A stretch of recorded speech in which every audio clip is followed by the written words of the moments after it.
push your motherfucking lips and say shit about no police brutality. I'ma smack you when I see you tonight. We're gonna be waiting for you. Hey everybody. What you just saw was footage of an audience member who got kicked out of my show and responded by putting a hit out, or a death threat, as it were, on social media. In this video, I'm going to show you the moments leading up to this individual getting kicked out of the show, the racist jokes in question, and the insane threats that happened after the fact that resulted in the cops showing up at the comedy club. I want it to be known that viewer discretion is advised for this video, as there is heavy use of expletives, statements made with violent intent, and subjects alluding to drug use. Also, now might be a great time to let you know that we do videos like this every week. Well, not like this, but like this every week. So feel free to subscribe below. And if you want to come heckle me about my lack of fashion in person and call me racist in the parking lot, I am on tour. So feel free to pop on over to drewlynch.com to grab some tickets. All right, let's get into it. This show took place in early 2021 in my born town of Indianapolis, Indiana, at one of my favorite comedy clubs. I'm about 20 minutes into my set when I noticed there was a girl stabbing her ice in an empty glass, and it's loud enough to be heard.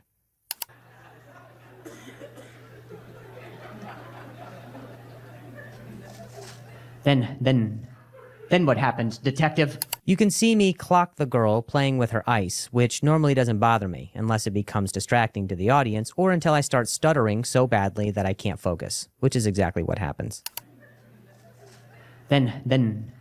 Then what happened, detective? The joke I'm making here is about how much has changed in 100 years, and how much hasn't.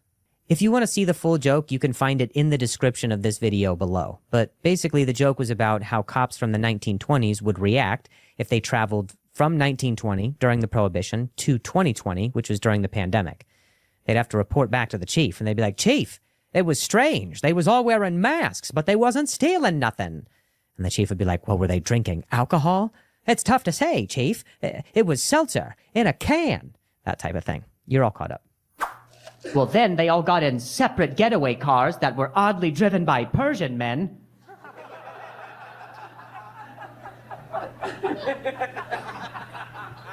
That's an Uber joke for you, sir. Just to clarify, that's an Uber. No, this is not the racist joke in question, although it is a little racist, because cops from the 1920s, you'd have to imagine, were probably a little racist. But this next part is where the satire of this scene gets kind of real. "Are you telling me that nothing happened at this establishment, detective?" "Well, there was a black fella hanging outside the club that was doing absolutely nothing illegal whatsoever." The chief's like, "Did you arrest him?" Detective's like, "Chief, that's inappropriate. We shot him." "Oh, you guys are right. Police don't shoot black people." Ouch. One white guy says, "Ouch." Thank you. Thank you for your suffering, sir. Thanks for your contribution to repression. Now, this is as close to making commentary about the injustices of police brutality during a comedy show that one can get. I don't think it's funny. I think it's more concerning than anything, especially in light of events that happened during 2020. I wrote this joke because I didn't know any other way that I could advocate for change other than by drawing attention to the fact that even 100 years later, some things never do.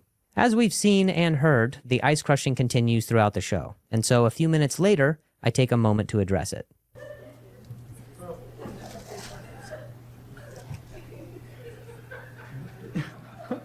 Do you need more drink? Yes, I hear the ice. I'm like stuttering out so hard because I'm like, oh shit. It's like, you what? You need more? Oh, okay. I will let someone know. I also work here, so... This was my way of trying to address a problem by introducing a solution in a silly way. I don't want this cup of ice to be a distraction anymore. And, plus, also, if I hear noises in my ear at the same time that I'm trying to talk, I start stuttering. I don't know why, it's one of the many malfunctions among stutterers. I also work here, so... Oh, you didn't like my shitty jokes, you said? Oh. So, Clearly, I misread this situation altogether. Here I was thinking I was about to resolve this girl's empty drink issue when her boyfriend takes it as an opportunity to give me feedback about my jokes with some aggression. Oh, you didn't like my shitty jokes, you said? Oh, okay. Well, I like them, and a lot of other people I think are okay with them, but we'll vote at the end. No. That's okay. That's expected. We're gonna have differences of opinion during a meeting. So cool. In the interest of, I guess, going back, which ones were shitty, and also, I guess, I would be obliged to ask what would you do better? How would you have written it for the ones that you so claim are shitty? This is the most entertaining shit I've had all night? Well, it's still daytime. This was a 4:30 show. This is the most entertaining shit? I don't think so. I don't think anybody wants a part of this. I don't even think your girlfriend wants that either. She's more interested in her fucking cup than you.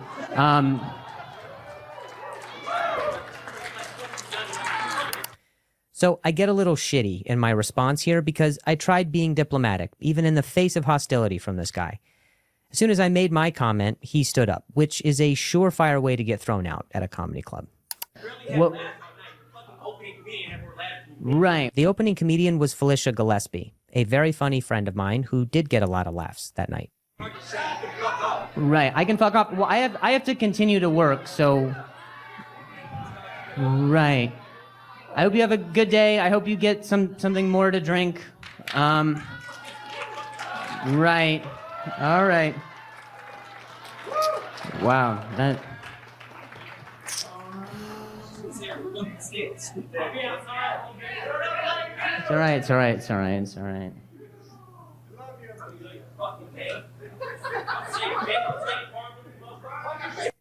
Wow. Say what you want about my jokes, but as soon as you come after my home and auto insurance, it gets personal. But really, the tension of what just happened and how quickly it escalated was somewhat alarming. So I finished the show as best as I could, only to get off stage to discover that my phone had been blowing up with threats from this audience member while I was on stage. Well, mama, hey, Drew Lynch got 2 shows tonight in the city at the Helium Comedian Show. Go up there and his up, talking about the police killing blacks and like a motherfucker laughing at that shit. Bitch, ain't nothing funny about that shit. You and that's why I called you a Jake from State Farm looking ass bitch. Boy, around with your dumb you with the right one, motherfucker. Ain't funny about that shit, you dumb ass boy. Nobody know you in this motherfucker. Your opening comedian artist better than your punk Target shirt wearing Flanders shirt wearing ass bitch. I would like to point out, other than the whole irony of this situation, that I was getting death threats for being racist towards black people while also being called Jake from State Farm, who is also black. So, am I racist or am I black? Here are some other screenshots we took from people who I would assume were following the guy who made the threats and came to his aid. A lot of these showed up as direct messages and as comments on public posts. Since this was technically a threat made with malicious intent towards one of their performers, the club has no choice but to call the police to file a proper police report. This means that the cops now show up to the club to inquire about what happened and take down a statement, only I'm already on stage for my second show, which means my wife has to be the one to give them a statement. Here's a photo of the official police report for the death threat, but before they left, they asked my wife what even provoked the guy to want to threaten your husband. And so my wife said it's because he thought my husband was making a racist joke. And hand to God, this pair of cops, one black, one white, asked my wife what the joke was. So now my wife, while I am on stage, has the responsibility of retelling a police brutality joke to the police. And it fucking crushed, dude. They loved it. They said they would have stayed for the next show, but they had to get back on duty. And I kind of wish they had stayed, because after they left, the death threats continued. I ain't fix your motherfucking lips to say shit about no police brutality. I'm gonna smack you when I see you tonight. We're gonna be waiting for you. So here I was feeling terrible about the fact that the subtext of one of my jokes advocating for equal rights for black people and meant to draw attention to the mistreatment from police potentially had the opposite effect on an audience member who happened to be black, who happened to be getting kicked out because of an exchange that escalated over what I thought was a cup of ice. I felt bad that I made somebody else feel bad by trying to do good. And my wife knew that I felt bad. So while I was on stage, she went to this guy's Instagram page where she found his phone number listed in his bio. And when she called him, she invited him to brunch. Yes, you heard that correctly. Brunch. After they talked on the phone, she was able to express her sincerest apologies for the misunderstanding, and that by no means how he took it was at all how the joke is. Here are the text messages of their exchange after they chatted. She said, "Thank you for hopping on the phone with me. I really appreciate you taking the time to chat. I hope you and your fiance have a lovely rest of your evening, and I can't wait for lunch tomorrow. Let me know what time/where works for you." And then he said, "Okay, I will, thank you. I hate getting angry like that. It's just a sensitive subject and made us uncomfortable." My wife responded, "I completely understand. And I understand that there are subjects that I won't understand because they don't personally affect me. But I'm thankful for our phone call, and I can't wait for tomorrow's meetup with all of us." So now the four of us are scheduled to go to brunch the very next day. But not even 5 minutes later, things got very strange very fast. You can see the timestamp at 7:21, with my wife's last message being, "I'm thankful for our phone call and can't wait for tomorrow's meetup." And then at 7:26, the guy says, "If y'all want me to take it down, y'all have to cash at me $500 because it's still not resolved yet." What?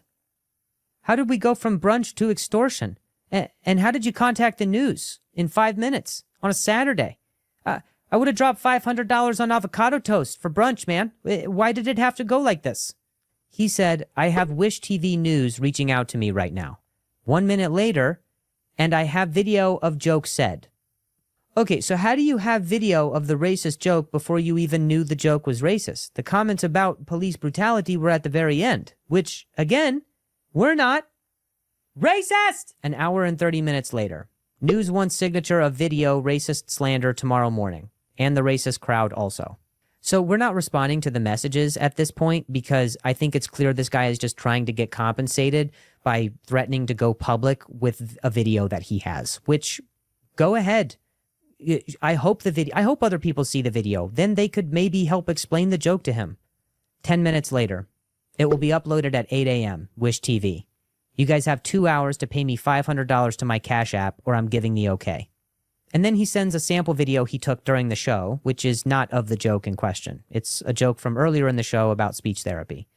But I can appreciate that he sent a proof of life to add to the intimidation factor, you know, like when they send a finger in the mail to prove that they have the hostage. It also kind of begs the question, why were you filming earlier in the show anyway? Were you trying to get something to happen in hopes that you'd get it on film? 1 minute later, I do have entire footage of the racial comment. Recorded him the entire time, and we'll do a blog blast on Drew Lynch man. Oh God, I really hate my last name. It doesn't help in a situation like this. But I do love blog blasts, though. That sounds fun. Blog blast sounds like a fun blue drink that you get at Magic Mountain. Blog blasts. Just empty cups filled with a shit ton of ice. This part is where things somehow got crazier, and I don't even know how that's possible. But the next day, there were no TV news stories or blog blasts, so we were like, okay, that was weird. But then, in the green room, just before I go on stage the very next day, this guy calls my wife's phone with a confession. What happened with today? Did Drew got somebody trying to kill me or something? What? I'm kidding about that. Oh my God. What's happening? You got people call me blocked, not saying anything. How do you mean? Like, wait. So, sorry, what's going on? Like, what happened with today? No, I've been getting a lot of blocked calls and nobody's saying anything on the phone, so I never got that before. Oh, shit. Wait, sorry. Wait, what's going on? I mean, I don't know. But it's not really creepy. I just want to know if I should get, prepared. You know, I got kids. Oh. So. Maybe this was angels protecting me, but I didn't tell anybody to call this guy's number in a creepy way. Mel was asking what happened with our lunch plans, and then he goes into this. Are they saying anything? They're not even saying anything. They're just like, they're not saying anything at all. Okay, no, like, we haven't disclosed, like, anything, like, to anyone. Yeah, I haven't said anything since yesterday. I was pretty upset. I did say some shit, you know. It was just a lot of anger, though, but, like, you know, it's not really a big deal to me about the stuff, you know. Sometimes, you know, my anger gets the best of me, but I have no hard feelings towards Drew. You know, I don't even like acting like that as far as, like, letting my anger get the best of me like that. You know what I'm saying? We talked yesterday and all that, but, I kind of feel bad about that, about Drew, because, you know, he looks like a good guy. Okay. You're a good guy, too. Who ordered a hit out on me, LOL. And I was looking forward to being able to, like, chat over lunch today. I'm sorry that, like, we weren't able to meet up, like. And then that $500 cash there, she was stupid too, me too. I was pretty high. So now he's admitting to being high on drugs yesterday during the altercation. I took some Percocets. Yeah? I mean... Mask off. Hey, mask off. Yeah, I took Percocets, you know, I got high. Dude, a regular Saturday, you know? It's lit. Yeah, it was big lit last night. And then I went to Memphis and got $5,000. I sold just some cocaine. Yeah? In Memphis for $5,000. I was like, hell yeah, I had to go get that. Oh my god, you dork. Oh my gosh. Clearly, my wife is stunned about the information that's just fallen out of this guy's mouth. We know that A, he was high on Percocet yesterday, B, he sold $5,000 of cocaine in Memphis today, and C, that I'm a good guy now. What is going on? So, tell through this. I am a local favorite. I'm a local Indianapolis rapper, right? Mm-hmm. If he can say, hey, link your bio, like, just promote it on this, like, story, that'd be amazing. I would say, you know what, Drew's a nice guy, whatever. You know, because that could be like, I feel like I've got so many views off of Drew, like, all those people watching my stuff, like, you know, that could be like my breaking point. He's like a famous guy. Insane. And a little icky, if I'm being honest. I think his motivation from the beginning became super clear at this point. I'll talk to Drew's, social media team, and I'll see what they have to say.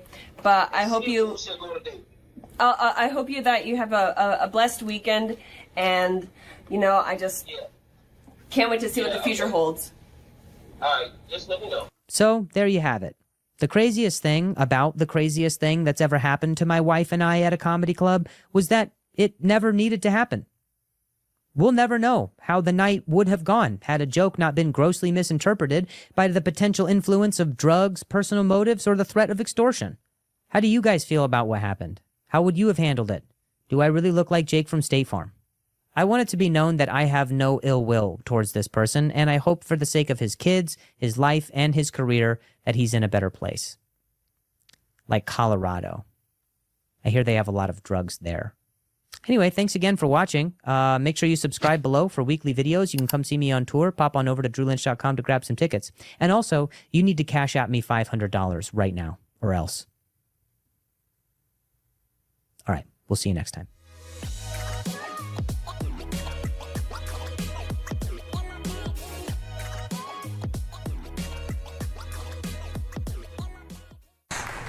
My legal name is Andrew. It's so weird that we say legal name, right? It's like no one ever knows their illegal name. I guess mine would be Andres.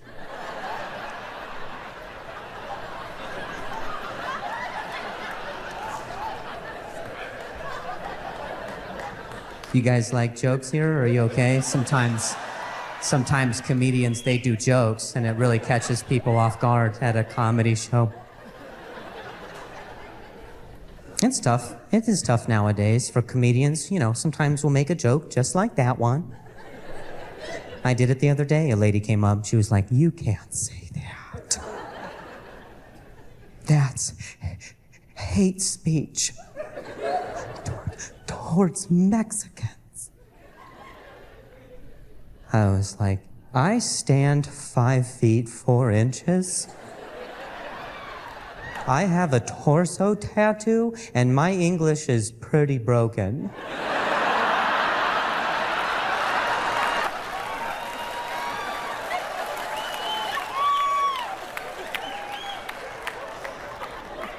I am Mexican. Got it? Puto is what I said? Sorry, that might, I don't know what that means. That might be hate speech. I'm sorry. That's too far. It's racist. I am a short man, or a tall boy. You decide. Actually, please don't decide. That would hurt my feelings quite a bit. Please don't say anything. It confuses a lot of people, too. Sometimes I'll be out at a bar, security. They always come up behind me, and they're always like, is that a kid, or is that an adult? And that's when I have to be like, well, let's have sex. We'll find out. But if you're wrong, it's a felony, so how much you want to risk it? You know what I mean? I call it molester roulette. Let's play.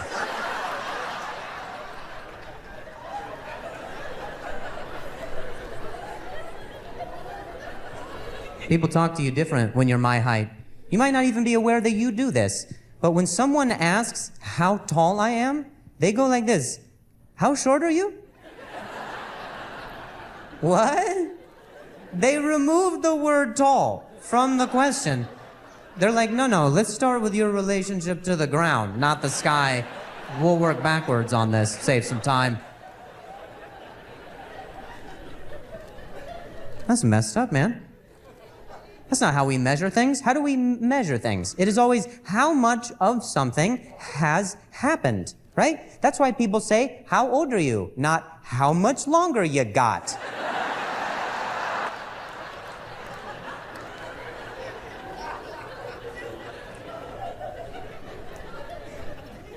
I'm 5'4", and 5'4" sucks because you're not tall enough to be respected and you're not short enough to be a fetish.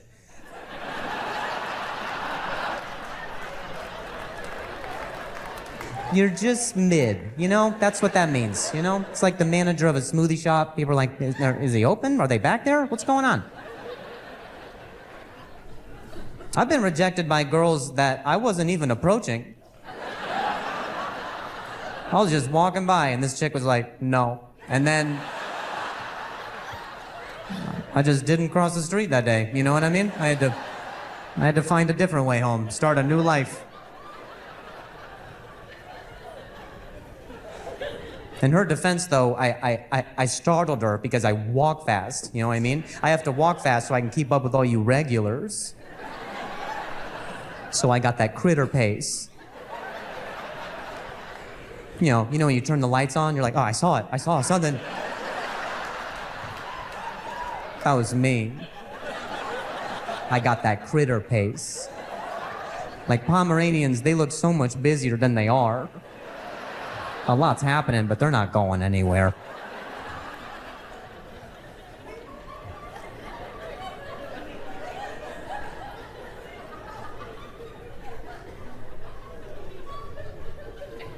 Sick of being in the front of your photos.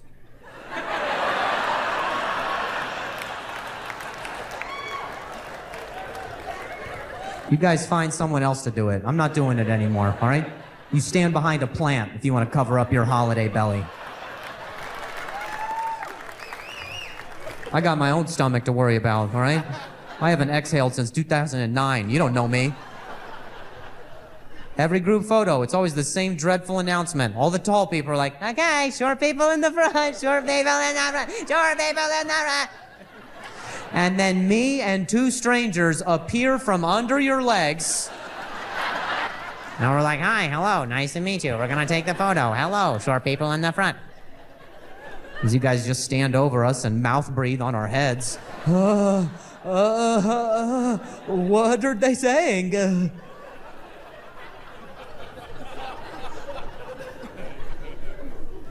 It's too much pressure to be in the front, right? All the short people, we're in the forefront of all judgment, okay? If a group picture turned out good, that's because the short people killed it. We gotta be on our A game, always, all right? It's true. Go back and look at all your group photos. Look at your albums. The short people in the front, we're always like...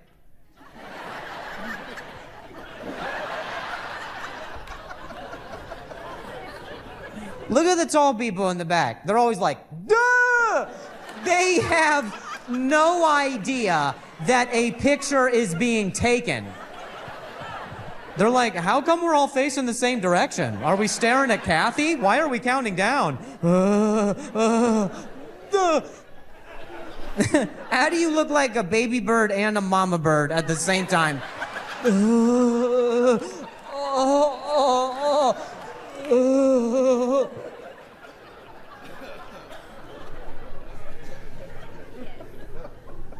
I think we can all agree that the worst human beings on earth are dudes who tap the top of a door frame as they walk into a building. You know who you are. Connor, or whatever your name is, probably. You probably did it tonight, didn't you? This is a classy establishment. You're like, comedy show. Still got it.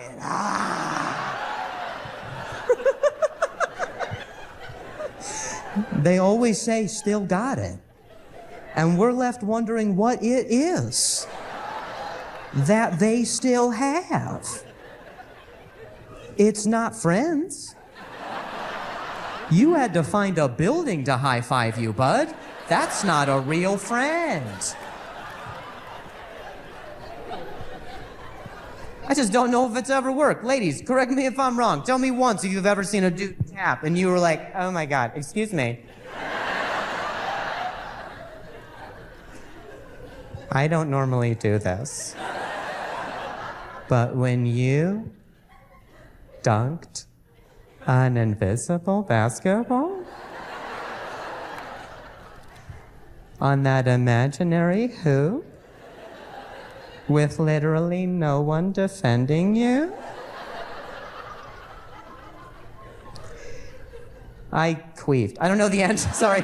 I don't know the end. I'm sorry about that. Sorry. I don't know what that's not a... Sorry. I'm sorry about that.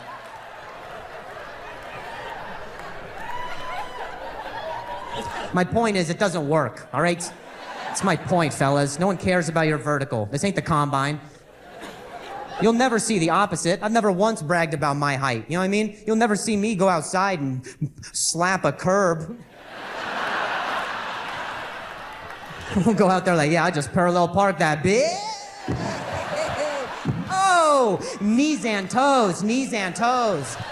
Still got it.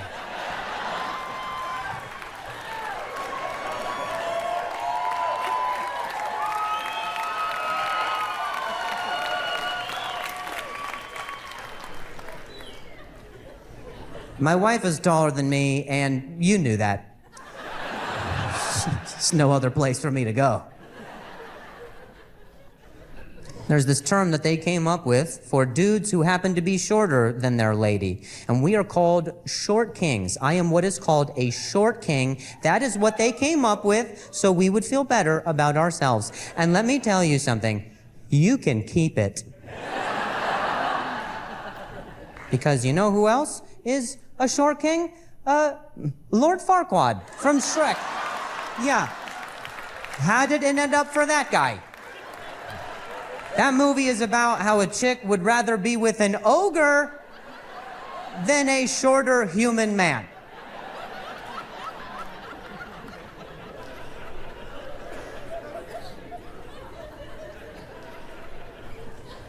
I envy dudes who are taller than their chick. I really do. Because if the mood strikes and things get hot and heavy, you can just pick her up and take her to the bed. Not me. I have to ask. Ooh, so spontaneous. Hey, babe, do you want to go to the bedroom? Why? I will tell you when we get there. It's not sex, I promise. It's a surprise. Oh, I'm naked for a different thing. Don't worry about it.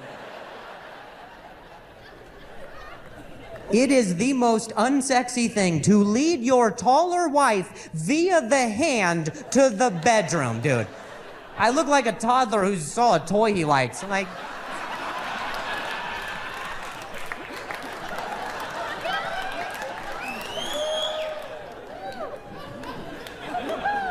You know how hard it is to get your wife off the couch using your words, dude? I turned into like one of those internet motivational speakers. I'm like, today is your day. You need to attack your goals. Get in there. 2 minutes could change your life.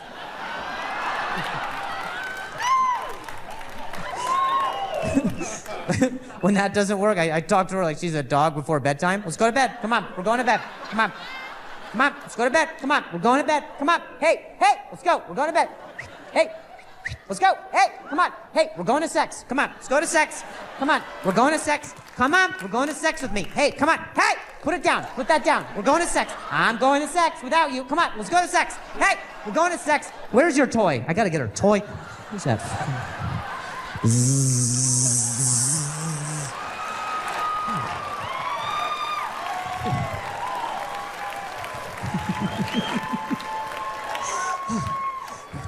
Wore myself out trying to get her into the bedroom. Jesus. Yeah, she's got her toy. She'll be fine.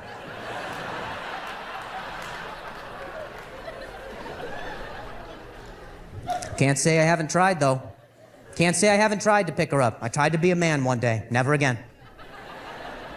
You, sir, you look like you could lift some furniture. You know what I'm talking about. You know the rules. When something's a bit more cumbersome, you got to go further down on it. You know what I mean? I tried doing that with my wife. I lifted her at the knees. She folded in half and hit her head on the coffee table. Not a great start to sex, I would say, you know? Now I got a body on my hands, all right? It's a whole different situation. I need a rug and an alibi, you know? Got to start asking all the right questions. Does she have a concussion? Does her consent still carry? You know what I mean? If she wakes up with a stutter, is it a deal breaker, you know?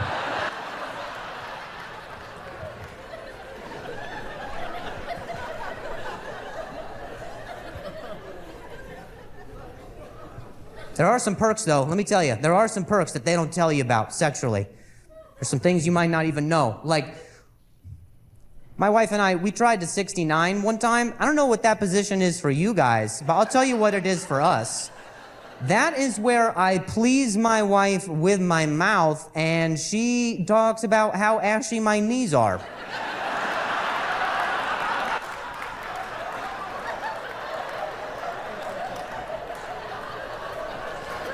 She's like down there journaling. I'm being waterboarded. I'm like, are we done? Can we? This is Grenada. I hate this.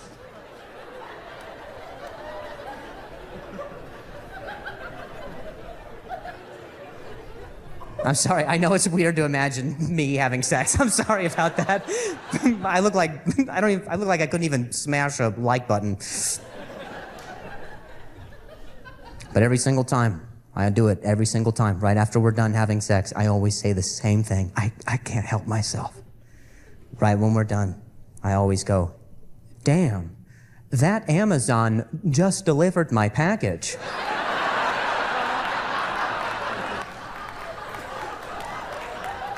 And she does not like that at all. But, you know, I stare at her neck the whole time. I'll call her whatever I want, you know what I'm saying?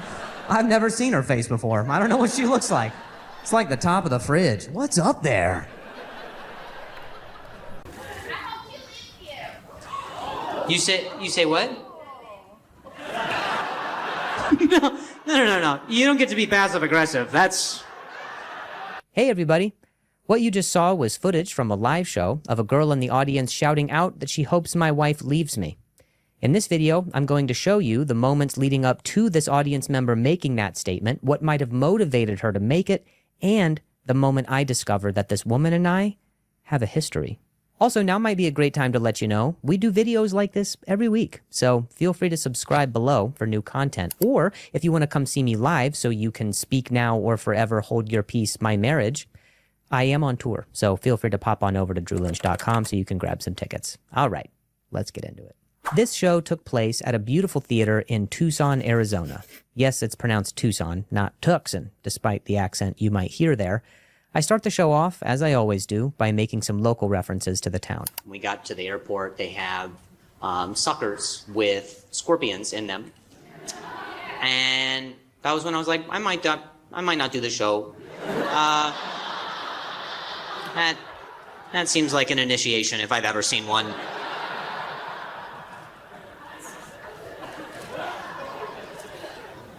I asked the clerk too. I was like, "Hey man, I'm on the fence about buying this sucker that's got a scorpion in it. Is that a real scorpion?" He's like, "Oh yeah, they're real." I was like, "You don't know how to make a sale, do you?"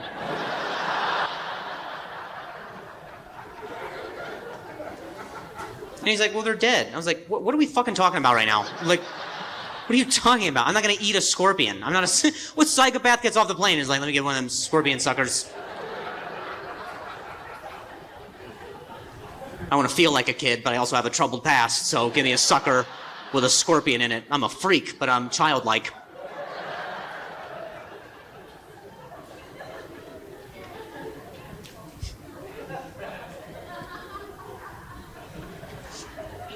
And they had different flavors of it too. Isn't that wild?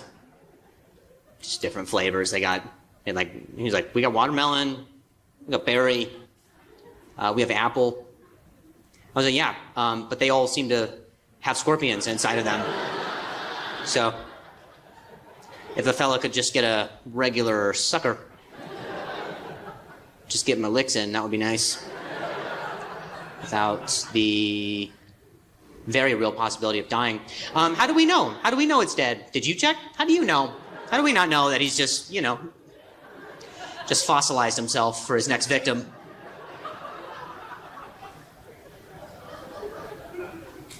How many licks does it take to get to the center of the hospital wing? At this point of the show, I'm just making local references to the stuff I see around town. This is one of my favorite things about stand-up. I like getting to play and riff and see what the audience is like and how potentially sensitive they might be. I call this part of the show sussing out the crowd. Where's Stella? You say what? How is Stella? How is Stella, my dog that passed away 2 years ago? Well, she is dead.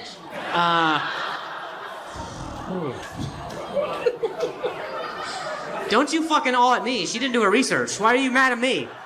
What am I supposed to say? Well, she's good. Things are good.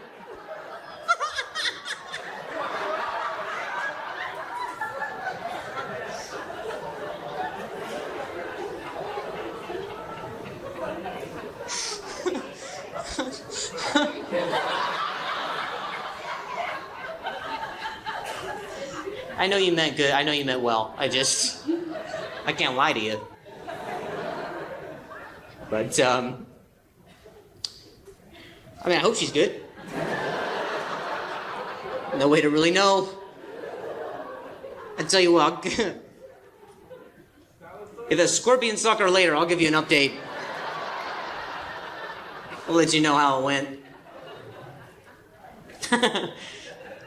I'm reunited with my dog. She's like, why are you here? I'm like, you're never gonna guess, dude. She's like, was it Tucson? I was like, yeah, it was Tucson. She's like, I had my money on Tucson. As you can see, the potential for the show getting awkward is at an all-time high when someone asks about something vulnerable like this. A lady in the crowd wants to know how my dog is doing, not knowing that she passed away a few years ago.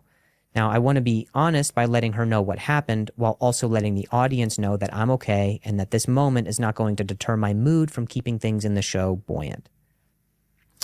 It is painful whenever I think about Stella and the way that she passed, but what I would have said to that audience member had this setting been more appropriate is that Stella's mom and we spent a year taking her to different veterinarians around the country. We flew around because she was having issues eating. She was having issues with her heart.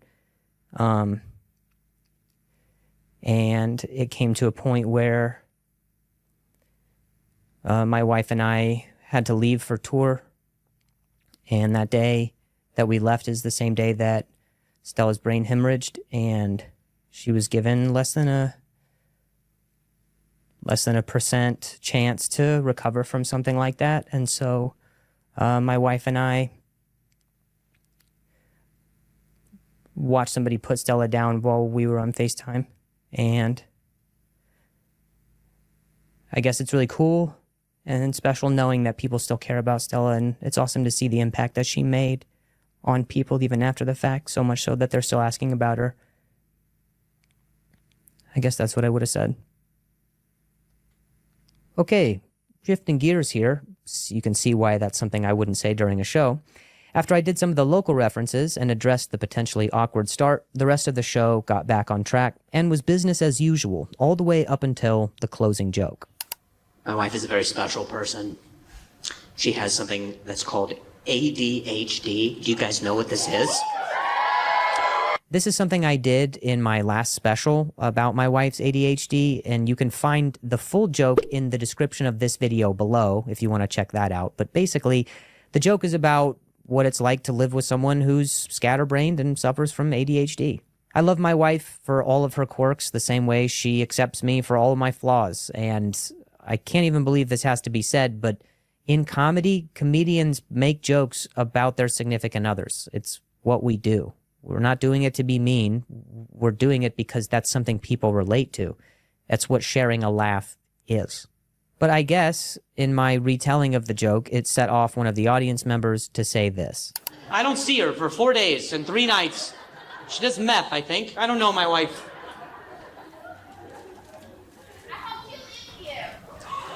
You say what? No. You don't get to be passive aggressive. That's not what's happening. What'd you say the first time?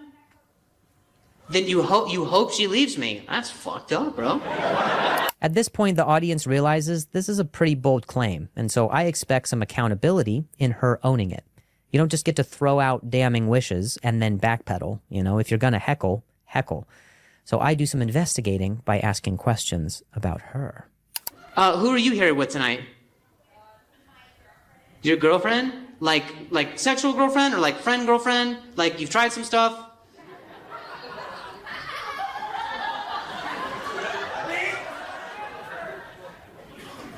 You say what?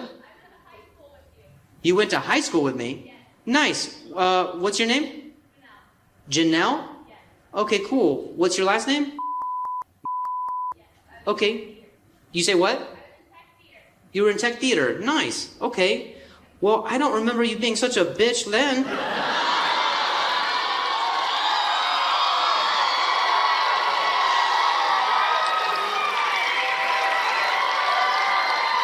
This is a bizarre way of saying, hey, good to see you again. I'm not really sure what her game plan was for either of us at this point, but let's proceed. You say what?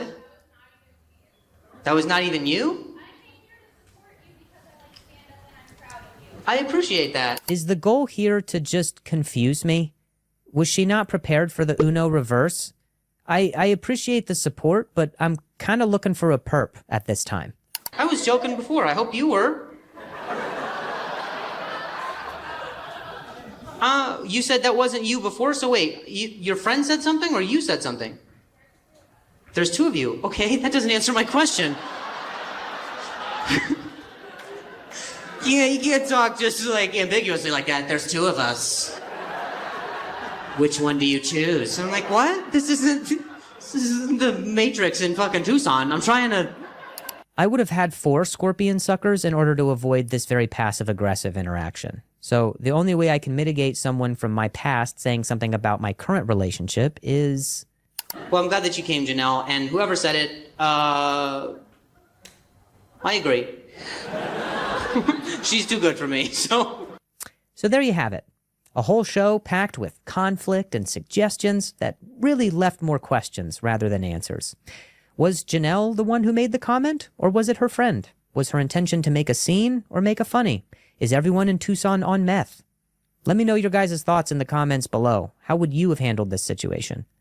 And for the record, my wife is aware of everything that is said about her on stage. I always make sure I run the jokes by her first to make sure I'm not crossing any line, and always with the intention of protecting her integrity, as some of you have met her and can confirm She is an amazing human being. I appreciate you guys checking out our videos, and as always, feel free to subscribe below if you're not already, or if you want to come see me on tour, you can check out my website for a town near you so you can come scrutinize my personal life in a public setting. All right, we'll see you.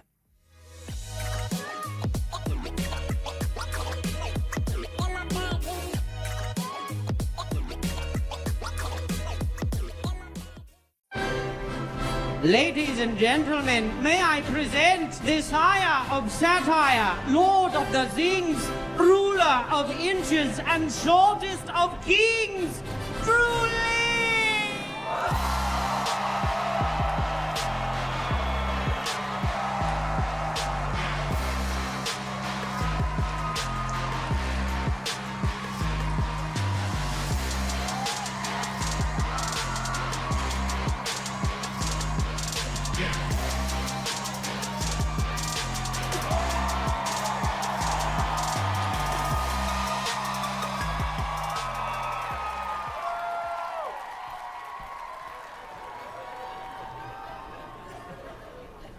How are you, Atlanta? Good? Everybody's living their lives.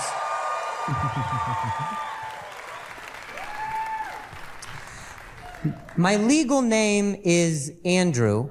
It's so weird that we say legal name, right? It's like no one ever knows their illegal name. I guess mine would be Andres.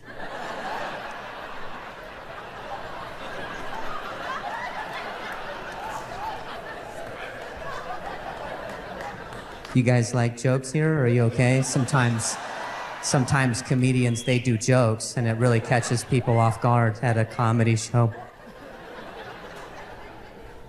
It's tough. It is tough nowadays for comedians. You know, sometimes we'll make a joke just like that one.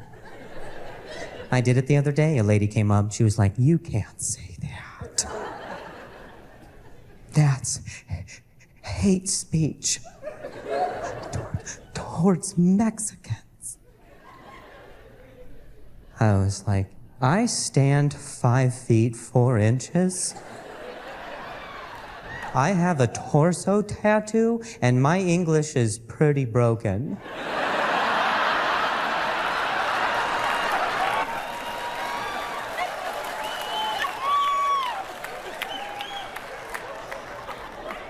I am Mexican. Got it? Puto is what I said? Sorry, that might, I don't know what that means. That might be hate speech. I'm sorry. That's too far. It's racist.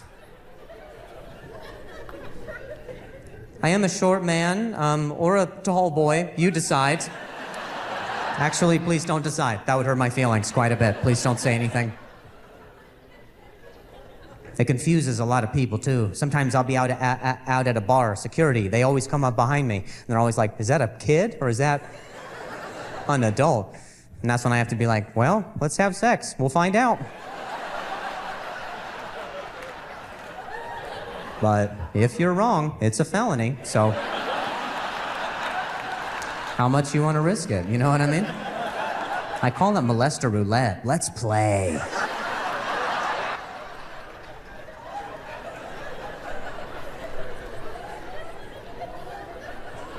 People talk to you different when you're my height.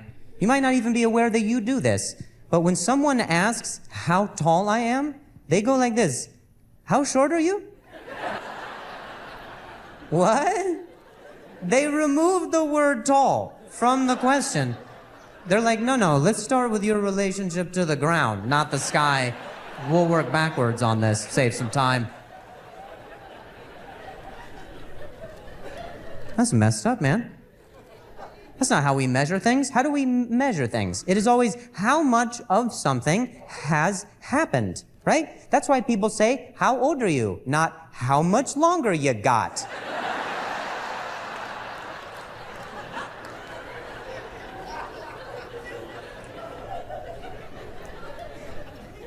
I'm 5'4", and 5'4" sucks because you're not tall enough to be respected and you're not short enough to be a fetish.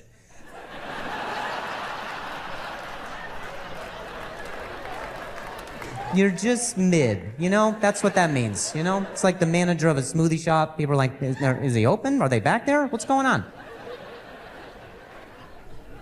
I've been rejected by girls that I wasn't even approaching. I was just walking by and this chick was like, no. And then I just didn't cross the street that day. You know what I mean? I had to find a different way home, start a new life. In her defense, though, I startled her because I walk fast. You know what I mean? I have to walk fast so I can keep up with all you regulars. So I got that critter pace. You know when you turn the lights on, you're like, oh, I saw something. That was me. I got that critter pace.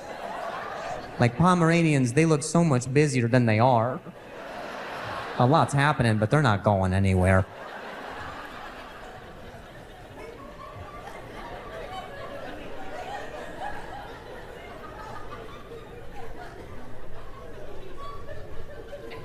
Sick of being in the front of your photos.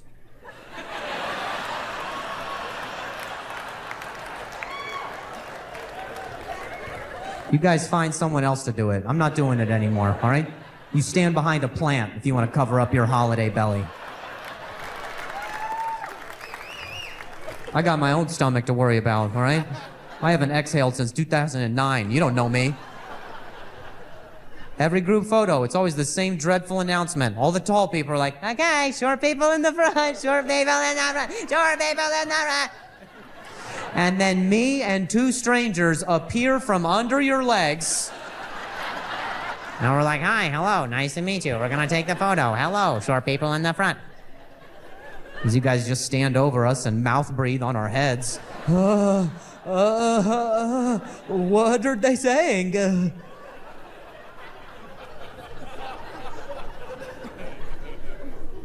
It's too much pressure to be in the front, right? All the short people, we're in the forefront of all judgment, okay? If a group picture turned out good, that's because the short people killed it. We gotta be on our A game, always, all right? It's true. Go back and look at all your group photos. Look at your albums. The short people in the front, we're always like...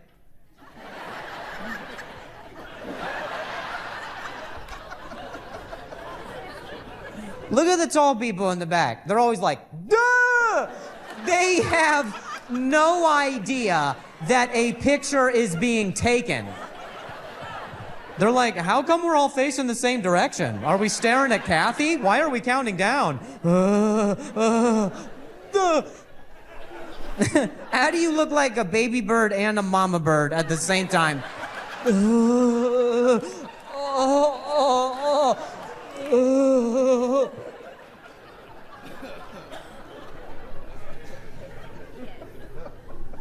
I think we can all agree that the worst human beings on earth are dudes who tap the top of a door frame as they walk into a building.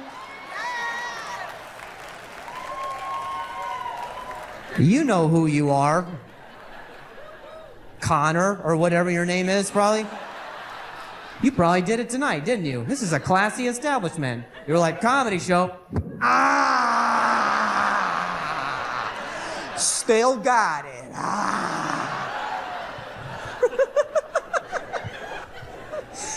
They always say, still got it. And we're left wondering what it is that they still have. It's not friends. You had to find a building to high-five you, bud. That's not a real friend. I just don't know if it's ever worked. Ladies, correct me if I'm wrong. Tell me once if you've ever seen a dude tap and you were like, oh my God, excuse me. I don't normally do this. But when you dunked an invisible basketball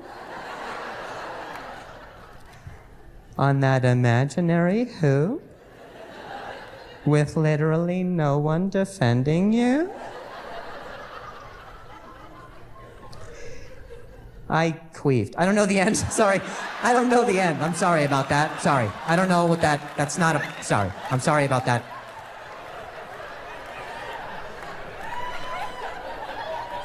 My point is, it doesn't work, all right? That's my point, fellas. No one cares about your vertical. This ain't the combine.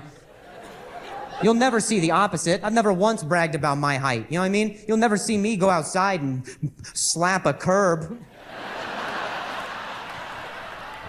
We'll go out there like, yeah, I just parallel parked that bitch. Oh, knees and toes, knees and toes. Still got it.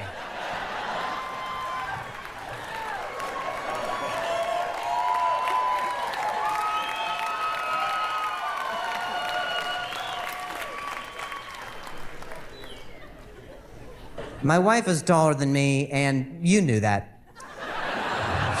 There's no other place for me to go.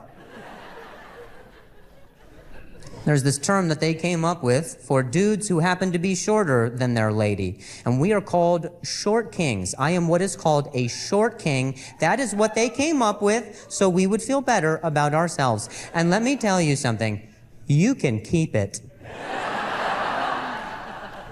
Because you know who else is a short king? Lord Farquaad from Shrek. Yeah. How did it end up for that guy? That movie is about how a chick would rather be with an ogre than a shorter human man.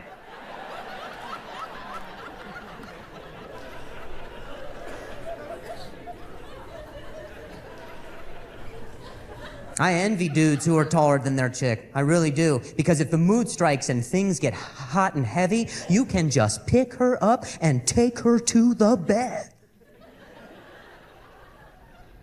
Not me. I have to ask. Ooh, so spontaneous. Hey, babe, do you want to go to the bedroom? Why? I will tell you when we get there. It's not sex, I promise. It's a surprise. Oh, I'm naked for a different thing. Don't worry about it. It is the most unsexy thing to lead your taller wife via the hand to the bedroom, dude.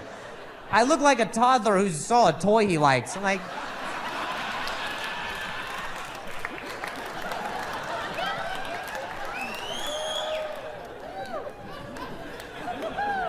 You know how hard it is to get your wife off the couch using your words, dude?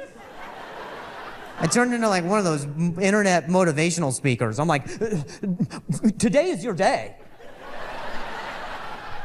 You need to attack your goals. Get in there. 2 minutes could change your life.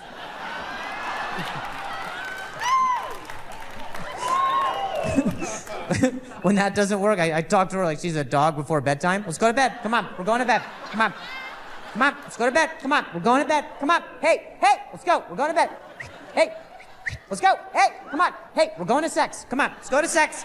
Come on, we're going to sex. Come on, we're going to sex with me. Hey, come on. Hey, put it down. Put that down. We're going to sex. I'm going to sex without you. Come on, let's go to sex. Hey, we're going to sex. Where's your toy? I gotta get her toy. Where's that?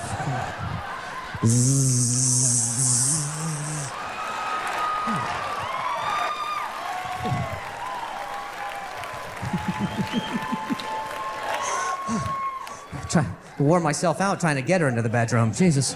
Yeah, she's got her toy. She'll be fine.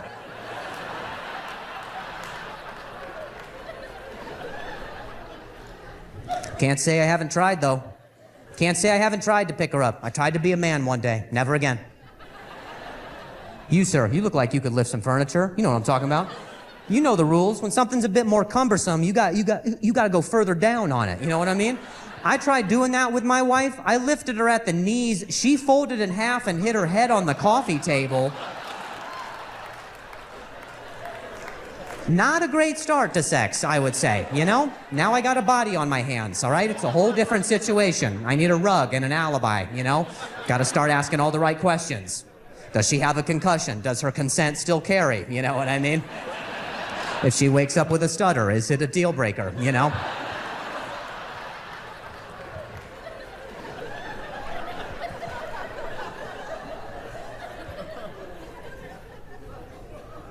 There are some perks, though. Let me tell you, there are some perks that they don't tell you about sexually. There's some things you might not even know. Like, my wife and I, we tried to 69 one time. I don't know what that position is for you guys, but I'll tell you what it is for us. That is where I please my wife with my mouth, and she talks about how ashy my knees are.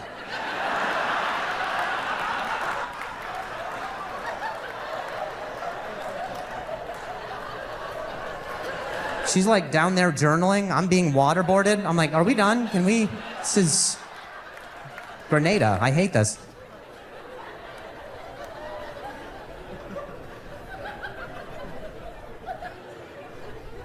I'm sorry. I know it's weird to imagine me having sex. I'm sorry about that.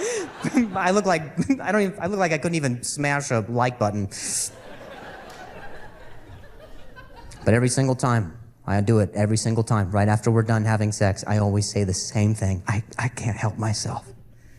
Right when we're done, I always go, damn, that Amazon just delivered my package.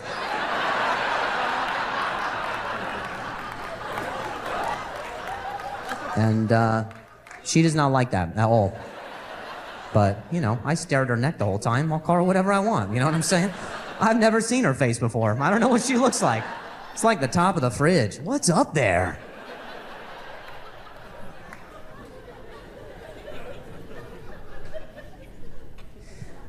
My wife is female, so yeah, you were wrong about that. Don't let these tight pants fool you, fellas. My wife is female. A lot of people, they meet me and they assume that I'm gay. And you know what they say about assuming. It makes an ass that I want to be inside of. It's a gay joke. A lot of people, they meet me, they assume that I'm gay, and it really bums me out that I'm not. Yeah, I would love to be gay. Seriously, I think I'd be great at it. I feel like I'd be a shoo-in. You know what I mean? If I ever get over this being attracted to women thing, I will apply. You have my word. I'll hand in my badge, gun. Gay guys, man, they've built such a great culture. I love it. Gay guys. Somehow they've just been able to get away with calling women bitches all the time. I love that. I could never do that. I could never be like, could you hand me your drink, bitch? She'd be like, what? I'd be like, I'm gay. She's like, okay. There's a language that they have, you know? I understand it. I can't speak it. Gay guys and women, man, let me tell you. There's cool little, if there's like a little drink special, you know what I mean? The little ones, you know, the ones that got their own stanchion, the ones that are on the bar, like where it's got its own headshot and the picture's like sweating and there's like a silly straw and a sassy name like the Blue Lagoon Hurricane Kiss, mwah. And then there's a watermelon that's scissoring the rim.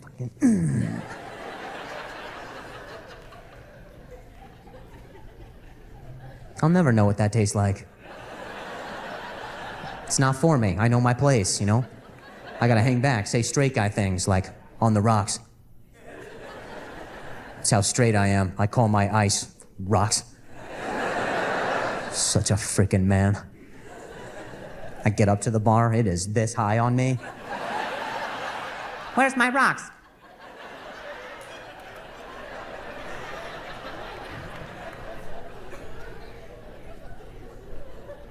I think everybody's gay, and I didn't want to tell you. I'm sorry. Sorry. You didn't, but you just stay right there. I'll come to you. You're gay. You know what I mean? You don't even have to do anything, all right? You don't even have to go out of your closet. We'll come to you, all right? It's just uber gay. You're gay. Sometimes it's a little bit, you know, sometimes it's a lot. You know, sometimes it's medium, sometimes it's just a little dash of gay, just a, you know, little saffron of gay. That's fine. It's a full-on spectrum. I think we're all on it, no matter what. No matter when I ever tell somebody that they're just a little bit gay. No matter what show, there's always some dude afterwards. It's always like, it's bullshit. It was like an hour ago. It's bullshit, the thing you said, the gay. I'm 100%. I am 100% straight! And I'm like, well, you followed me to my car. I don't know what we're doing out here, dude. This is very weird. I'm trying to leave.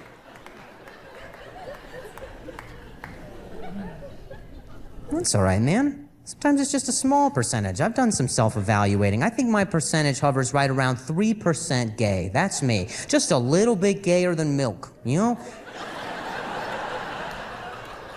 That's my percentage. Just 3%. It's not much. Like, I think Chris Hemsworth is handsome, but only when his hair is down. You know what I'm saying? It's 3%. Just, there you go, 3%, you know? Like, if there was, like, a boner, I would just, come on, you know? Come on. You know, like one of those door stoppers. Come on. Come on. What are you doing? Come on. What is that? Come on. Yeah, come on. Come on. What are you doing? Well, away game. Come on. 3%. You know. Some people are like, Drew, I think it might be more than 3% for you. That's fine. That's fine. I'm open for feedback. I think I landed on a good number, though. I can concede that it's higher than 3%. I think, to be specific, my number's between 3 and 4% gay. That's me. I'm like 3.1415926. I am bisexual. That's right. That's exactly correct. You know what I mean? Like, I'm not all the colors, but I could taste the rainbow. You feel me? I'm not a full-on pansexual, but I'm like a skittle in a griddle.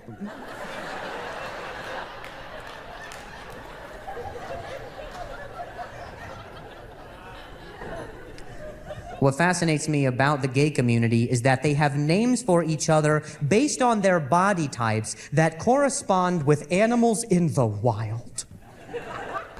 I'll give you an example. If there's like a huskier fella, they'll be like, that's a bear, right? There's a smaller version of that, they're like, that's a cub, okay? So they have bears and cubs, they have wolves, they have otters and bulls, they got twinks. I don't know what animal that is, but, you know, I hope to see one in the woods. Like, oh, there it was so fast. Critter pace, oh, look at it.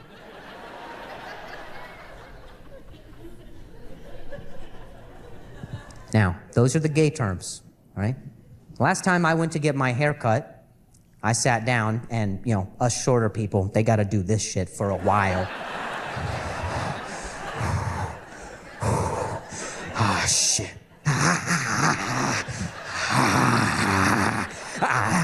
Shit. They get their hands involved. They're like, this fucking guy came in. Then a dude from a railroad comes on the other side and...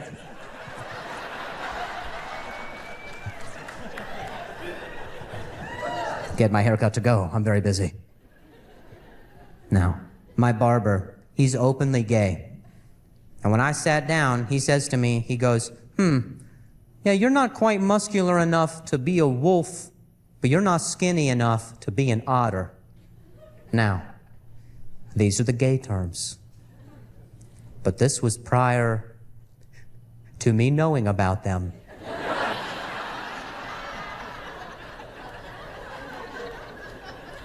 So I said back to him, I was like, thanks, man.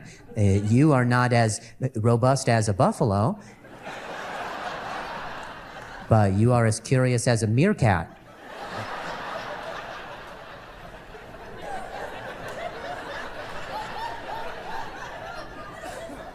He's like, what are you talking about? I was like, what are you talking about? What are we talking about right now? He goes, these are gay terms. I was like, I'm not gay. And he goes, oh.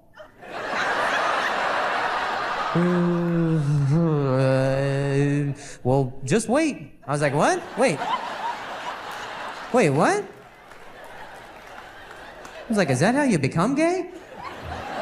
They just subpoena you? I was like, oh shit, I gotta take off work for this? This is ridiculous. Yeah, I can't come in this week. I'm gay, I think. It's mandatory. Can't get out of it. Not quite muscular enough to be a wolf. Not skinny enough to be an otter. That's what he said. And then he didn't say anything else for the rest of the haircut. He just threw me in body purgatory, left me to figure it out. I started overanalyzing, just as I do. I was like, why can't he sort me into a house? He doesn't know me. I could be gay. I could be one of those gays. I could be so gay. He doesn't know frickin' me, how gay I could be for one of those frickin' things. I want to be a gay animal. Started overanalyzing my body, you know, just being stuck between these two mediums. I started thinking, I was like, man, maybe that's what's kept me firmly planted in the straight community this whole time. Ooh, that's a slippery slope, my guy. You know, what happens if I want to drop a few pounds, you know? Well, not too many, because then I'm an otter. Or if I start hitting the gym a little too hard, don't want to bulk up too much, then I'm a wolf. I came to the conclusion that I literally cannot diet or exercise, or I might be gay. I am one Cobb salad away from a penis. You guys have no idea the pressures of my life every day. Every meal could send me. I had to know. I asked him. I had to know. I was like, hey, man, like, but which one is it more of, though, right? You know, I mean, you know, which one is it? Come on. Which one is it more of? And he goes, I can't decide. I was like, gun to your head, though. Am I more of like a, you know, beta wolf or alpha otter, you know?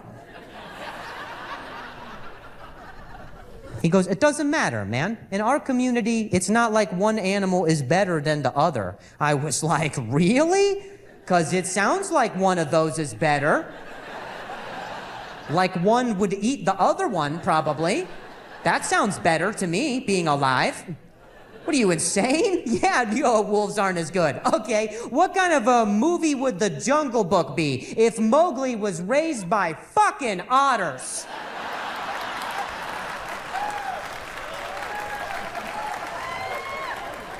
That's a way different story, yeah? Oh no, Shere Khan is coming. Let's giggle and swim on our backs.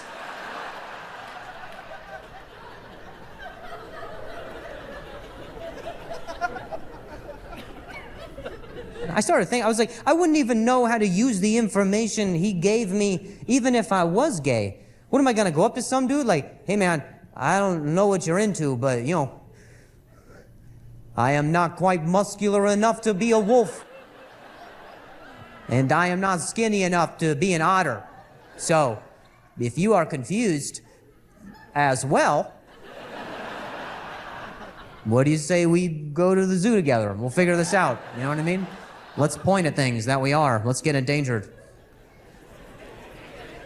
And that guy's like, I'm not gay. I'm like, oh, just wait. You'll see. They'll text you. You don't know.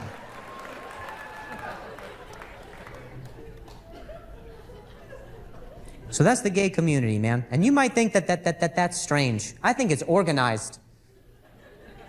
Straight guys, we don't talk about each other that way. That's not how we talk. You ever hear a straight dude talk? We're always just like, yeah, that's Kevin. He's a dick. There's his brother, Larry. That guy's a fucking asshole. That's it. Those are the only two superlatives we use. Ooh, Greg? Nah, don't worry about Greg. Greg's an asshole. Ooh, Brad? Nah, Brad's a dick. It's just dicks and assholes, which, ironically,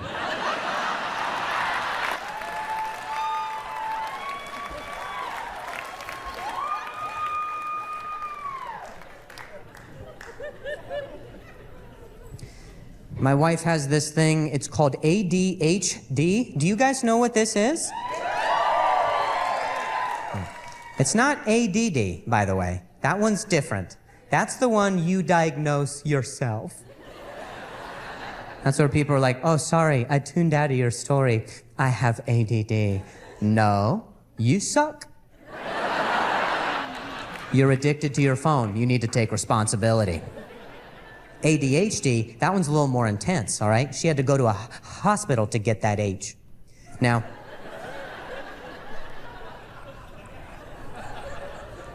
when she went to the doctor was like, you have what's called ADHD. And she was like, what? And he was like, this is the third time I told you.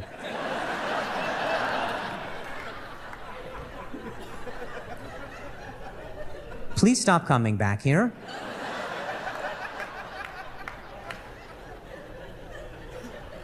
Now, if you don't know what ADHD is, you probably knew someone in school who had it, right? ADHD kids, they were always like the weird kid in class, all right? The one that does this shit. The weird kid, you know, not the quiet one, not the quiet emo that's to themselves weird. No, the other weird one. The one who sat next to the emo kid and asked them questions.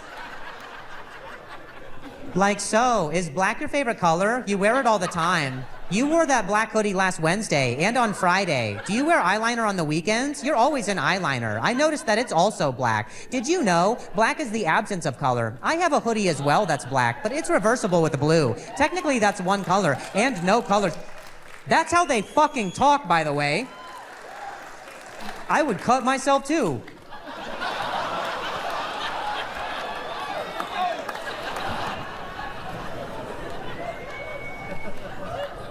Now, people with ADHD, they get hyper-focused and easily distracted at the exact same time. So that means they are really good at starting projects.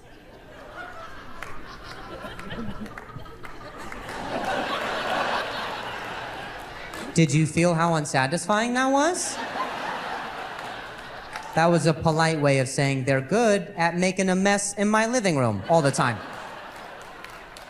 Because what happens is she will get started on something, and then she sees movement, so then she starts doing whatever this thing is, and then a sound goes off, so then she's doing whatever that, and then her phone happens, and then, so then it's like living with a Roomba, you know? It's just, you follow the trail of broken dreams until she's stuck in the corner somewhere.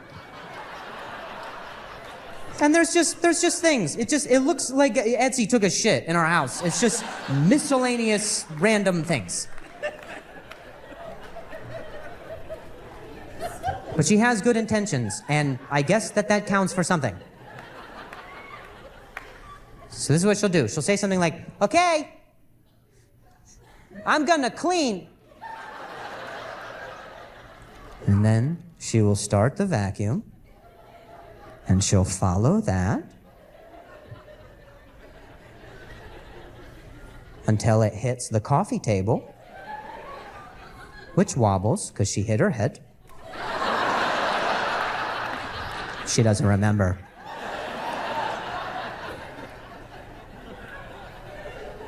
So the coffee table wobbles and she goes, oh no, that's uneven. So she will begin to disassemble the coffee table, but she only takes apart the two legs that are nearest to her, all right? So the table becomes lopsided, oblivious to the very full coffee mug that comes sliding down onto the carpet. Now there's a stain. This is cleaning, by the way. Don't forget. And she goes, oh no, there's a stain. I should probably get a paper towel to clean that up. So she goes over to the kitchen to grab a paper towel. She's in a completely different room now, okay? That room is done. It's over, all right? It's a distant memory at this point. Box it up. It doesn't matter. And she goes, okay, what will I do in the kitchen today? My goodness. The world is my oyster with this kitchen. I could do anything. Maybe I'll start a project. I'll bake a pie from scratch. That's what I should do. Should be a very small project. I should be hungry in about 8 to 10 hours. I will build a pie. It looks like we're all out of paper towels. I'm gonna go to the store. That's what I'll do. I'm just gonna head out and I'll go right to the store. Oh, wait, what's going on with the vacuum? What happened over here? It's like she becomes a detective who discovers her own crime scene. She's like, I've never seen the table like this. What happened with the vacuum? Why is this going on? I'm like, bitch, you're the murderer. What are you talking about?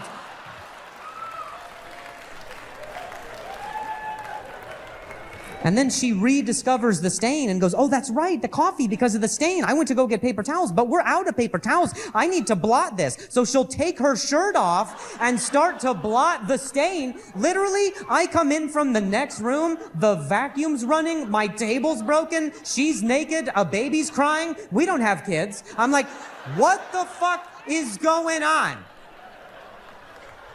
And she goes, I was gonna do a load of laundry. And then I don't see her for 4 days and 3 nights. She does meth, I think. I don't know my wife.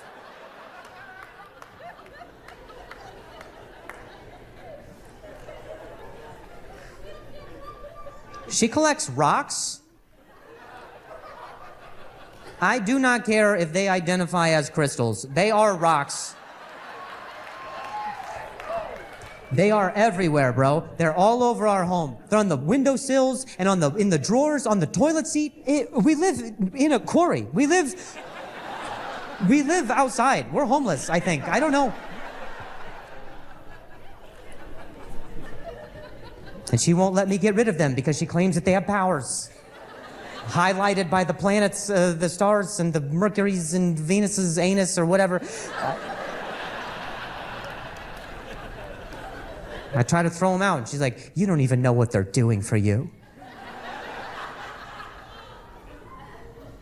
Don't you feel so protected? I was like, yeah, if we get a slingshot, we're in business. All we have is ammo right now. We have nothing.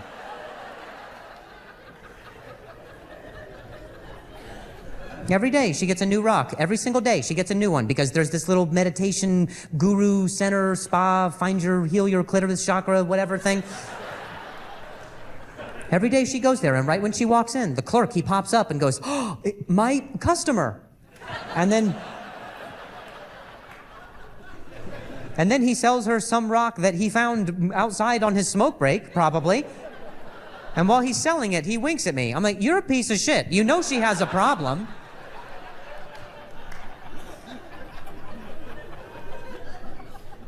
Then when she gets outside the store, she just goes, oh,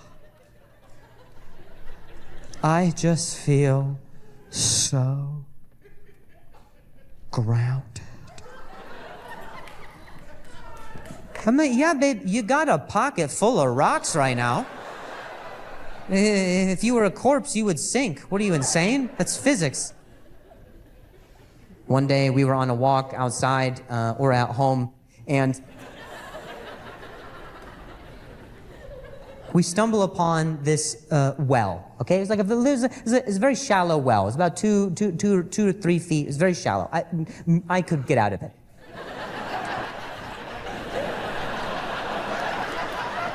Okay, don't all laugh. That hurts.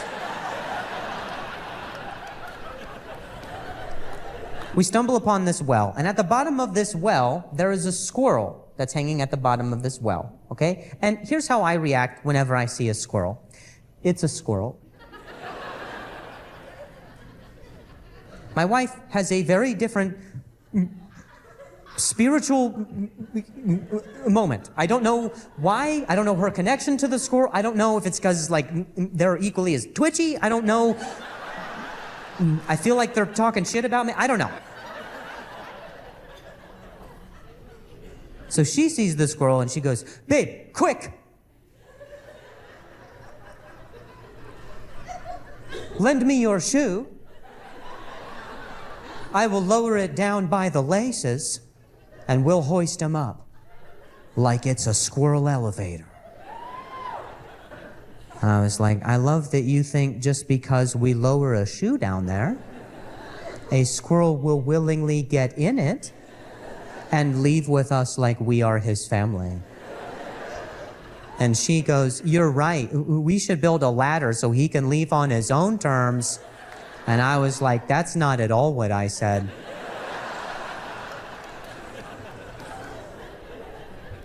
So I go about my adult life. I come home later to discover my wife is sitting in the middle of the living room. The glue gun is on. So I'm too late.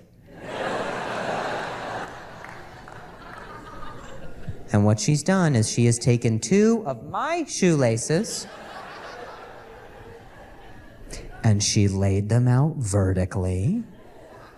And then she hot glued popsicle sticks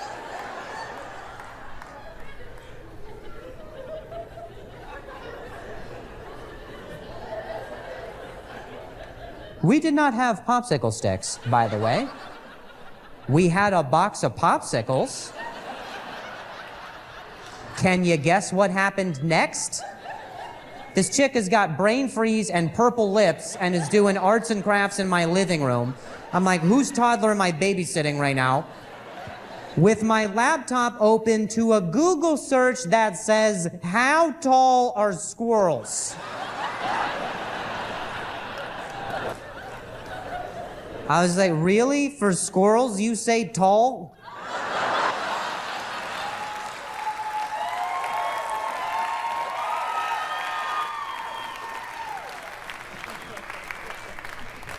So, she collects the ladder just like so. We're heading back to the well. My shoes are much looser. And just before she releases it, I notice that there is a note attached. And I was like, hey, babe, is that a note for the squirrel? And she goes, no, that's so people read it and know not to remove the ladder. And I was relieved. Because I needed to know how far on the spectrum of this she was.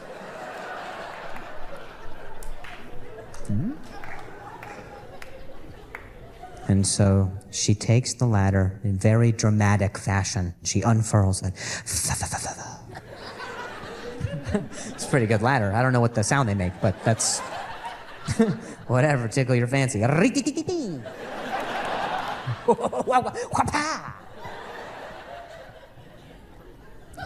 She unfurls the ladder, and I swear to God, the squirrel looked at the ladder and just got out on his own.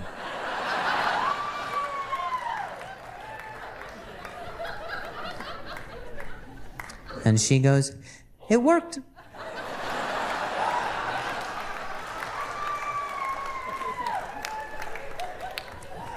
I'm gonna knit a scarf. And that is my whole life. Every day is that day, all right? I live with a Make-A-Wish kid all the time. So I'm just like, all right, let's follow your dreams. I guess we'll see what happens.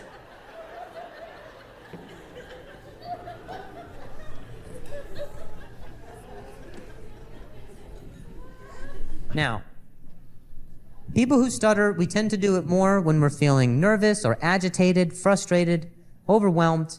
And there was one particular day where both mine and my wife's issues, my stutter and her ADHD, came together for one beautiful, awful storm. I came home from shows. It had just been an exhausting day. And very lovingly, my wife noticed. So she asked, she goes, hey, babe, what's the matter? And what I said at the time was, it's nothing. It's just today I'm feeling very stressed. But at the time that I said it, I stuttered on the word stressed. So it sounded like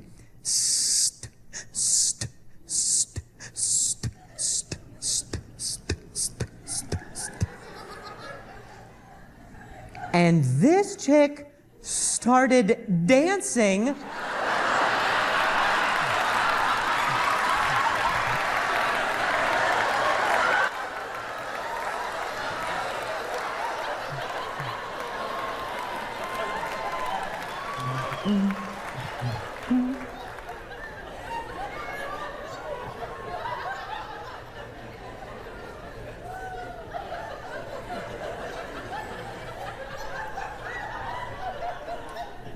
She was like, that was a sick beat, babe. I was like, yeah, we should start a band and not finish it. Atlanta.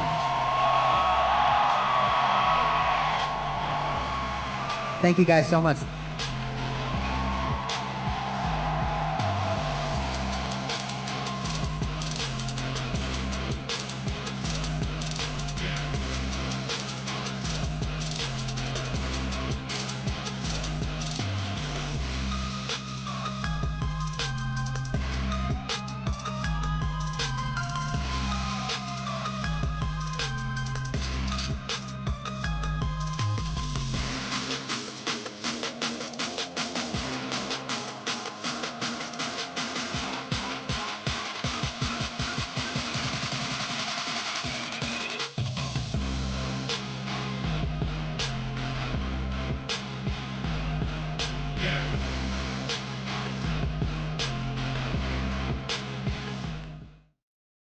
Is he hard of hearing?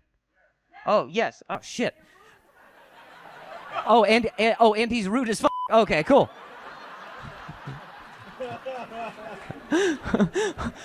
Wait, do you know this guy? Oh, no. Oh, okay.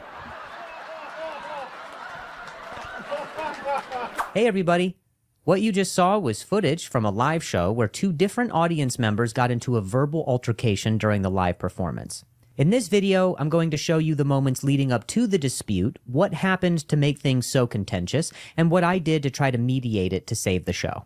Also, now might be a great time to let you know we do videos like this every week, so feel free to hit the subscribe button below to stay up to date on our conflict resolution skills, or if you're feeling extroverted, you can drop us a comment on what you did and didn't like. All right, let's get into it. This video comes to us all the way from OHIO, and I start the show, as I always do, by making some silly jokes at the top that usually addresses where we are or what's been happening in the world. If it's the Gulf of America, I don't even want to go. When it was the Gulf of Mexico, it sounded tropical and sexy. You know, you come back from a trip from the Gulf of Mexico, you're in the office on Monday, everybody's like, oh my God, how was that? Until I notice that up in the balcony, someone is shouting at me. Oh shit, sorry. Sorry, there's a balcony grievance. What's going on?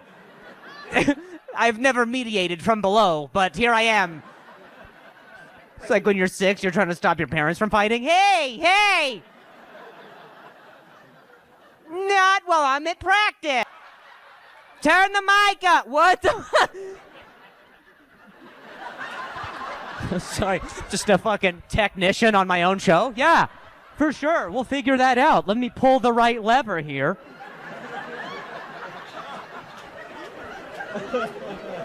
Is this better, love? Oh, that's British. Sorry. Sorry about that. Ah, shit.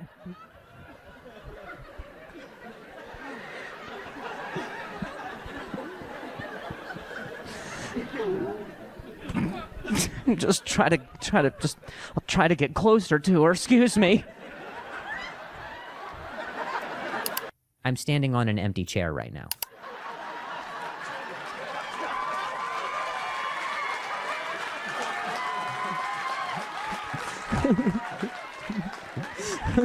Let down thy weave.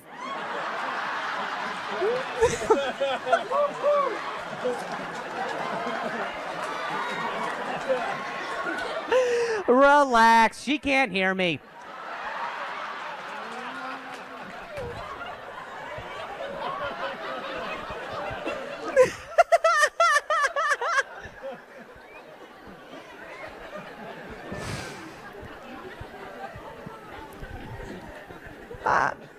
I'm just a mere boy. My God-given voice. This is it. Okay, can we? I will work on it though. I don't know if the sound guy can hear me, but shit. Shit. Can anyone? You guys can hear me, right? Okay. Just making sure I'm not a psycho up here, like.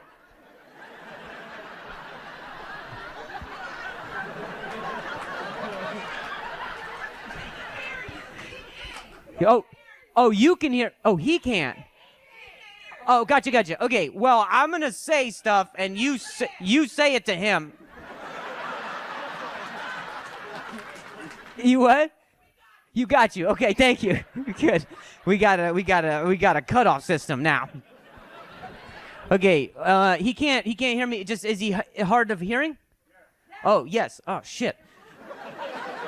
Oh, and he's rude as fuck. Okay, cool.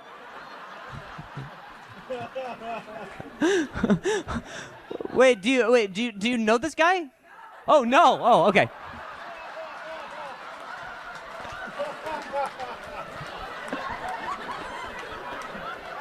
Initially in this interaction, I thought these two ladies were speaking on behalf of the guy who said he couldn't hear by telling me that the mic was too quiet. But then when we find out that they don't know each other, but are still expressing their dislike for him, it adds an entirely new wrinkle to their dynamic and to my job in trying to navigate it. She's like, just eyeballing him. He's rude. I can tell that right now just by looking at him. I hate him. I know it sounds like things are in a playful place right now, which for the purposes of the show is always good. However, I noticed that my opener is standing right next to their table upstairs, which usually means someone is about to get kicked out. So I try to quickly come up with a compromise that could make everyone happy. Well, if you want, sir, there is a seat here. Oh, okay. Sorry. You've been voted out. So you can come down here. Do you want to, yeah, would you like to move? I don't know if that there, you can, I mean, you can, oh, okay. This could be a long night.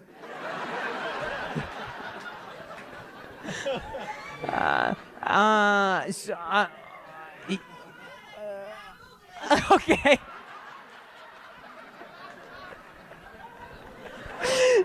This is like the most helpful heckler of all time.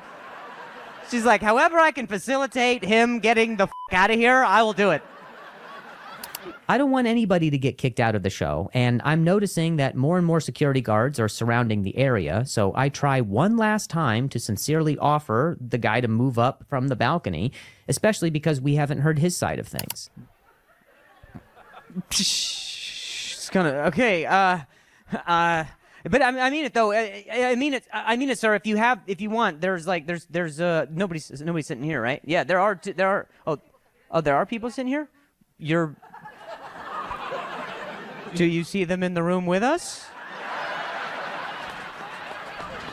Oh shit. She said if he's rude, we don't want him down here. So now we have a battle of levels now, and I'm the f***ing host for some reason. People in the downstairs level apparently don't want the baggage of the upstairs level, and I am just trying to make peace in the world so we can move on with the show. All right, so these seats are occupied now. This is Papa and Mima's spirit. They really wanted to come to the show, but they died in the 70s.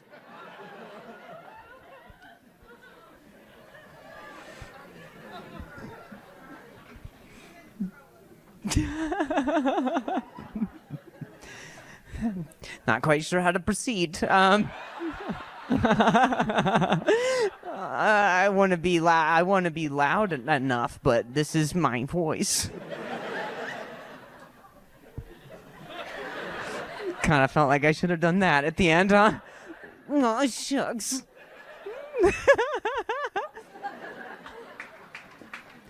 All right, well, I don't know what parts you didn't hear, sir, but big guy's been busy, man. That guy's been real busy.